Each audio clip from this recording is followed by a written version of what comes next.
राष्ट्रवादी काँग्रेस पक्षाचे आमदार रोहित पवार गेले काही दिवस नाराज असल्याच्या चर्चा होत्या। एकीकडे काही दिवसांपूर्वी अजित पवार गटाचे नेते सुनील तटकरे आणि प्रफुल्ल पटेल यांनी शरद पवार यांची भेट घेतली होती, तर दुसरीकडे यामुळे शरद पवार गटात अंतर्गत अस्वस्थता निर्माण झाल्याची चर्चा होती। या भेटीमुळे शरद पवारांचे नातू आणि आमदार रोहित पवार नाराज असल्याच्या आणि पक्षाच्या बैठकीला अनुपस्थित राहिल्याच्या चर्चांना उधाण आलं होतं। मात्र या सर्व चर्चांच्या पार्श्वभूमीवर शरद पवारांनी रोहित पवारांवर एक मोठी आणि महत्त्वाची जबाबदारी सोपवली आहे। काय आहे ही नवी जबाबदारी आणि रोहित पवारांनी याबाबत काय म्हटलंय, सविस्तर पाहूया या व्हिडिओतून। शरद पवार यांनी रोहित पवारांची रयत शिक्षण संस्थेच्या उत्तर विभागीय अध्यक्षपदी निवड केली आहे। याबाबतची माहिती स्वतः रोहित पवारांनी सोशल मीडिया पोस्टद्वारे दिली आहे। रोहित पवार गेल्या 6 वर्षांपासून रयत शिक्षण संस्थेवर सदस्य म्हणून कार्यरत होते।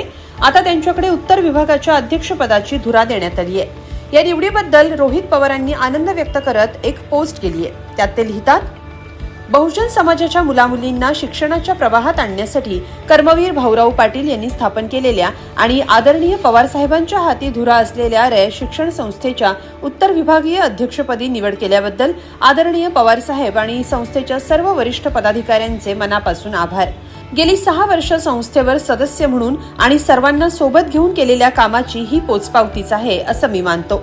भविष्यातही कर्मवीर भाऊराव पाटील यांच्या विचारांवर चालताना आणि आदरणीय पवार साहेबांच्या नेतृत्वाखाली सर्वांच्या सहकार्यानं अधिकाधिक चांगल्या कामाच्या माध्यमातून दिलेली जबाबदारी पार पाडण्याचा माझा प्रामाणिक प्रयत्न राहील असं रोहित पवारांनी या पोस्टमध्ये म्हटलंय। दरम्यान गेले काही दिवस रोहित पवारांच्या नाराजीच्या चर्चांना उधाण आलं होतं। याबाबतचा खुलासा रोहित पवारांनीच लोकमतच्या महापंचायत या विशेष कार्यक्रमात केला होता।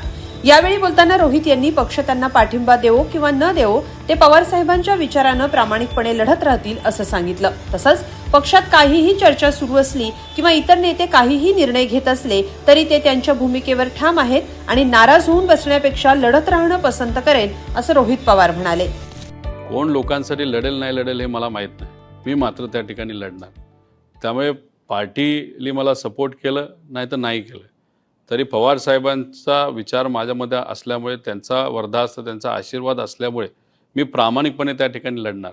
त्यामुळे कोण कुठं चाललंय आणि काय कसं चाललंय याच्याकडे लक्ष न देता आपलं काम मात्र त्या ठिकाणी मनापासून करायचं हे स्ट्रेट फॉरवर्ड मी तिथं सांगतो।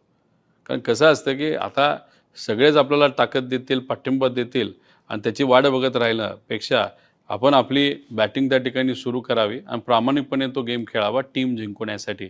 आणि टीममध्ये नेते महत्त्वाचे असतात, त्यांचं मार्गदर्शन महत्त्वाचं असतात, पण माझ्यापेक्षा नेत्यांपेक्षा सगळ्यांपेक्षा कोण महत्त्वाचे असतात, जे आपल्यावर अवलंबून असणारे पदाधिकारी आणि कार्यकर्ते।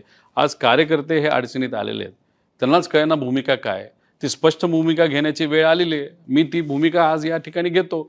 ज्यांना स्पष्ट भूमिका आवडते, जे लोक असतील नाही तर कार्यकर्ते असतील, पदाधिकारी असतील, ते माझ्याबरोबर राहतील। दरम्यान 2026 ते 2029 या 3 वर्षांच्या कालावधीसाठी शरद पवार यांची रयत शिक्षण संस्थेच्या अध्यक्षपदी पुन्हा एकदा बिनविरोध निवड झाली आहे। अध्यक्षपदासाठी केवळ त्यांचाच एक अर्ज आल्यानं ही निवड निश्चित झाली। आता रयत शिक्षण संस्था AI म्हणजे कृत्रिम बुद्धिमत्ता तंत्रज्ञानाचा स्वीकार करून रयत संस्थेला जगाच्या पाठीवर आघाडीवर नेण्याचा मानस असल्याचं पवारांनी सांगितलं। या पार्श्वभूमीवर रोहित पवारांसारखा अभ्यासू चेहरा पवारांनी निवडल्याचं बोललं जात आहे। याबद्दल तुम्हाला काय वाटतं, कमेंटमध्ये नक्की लिहा आणि lokmat.com ला सबस्क्राईब करा। धन्यवाद।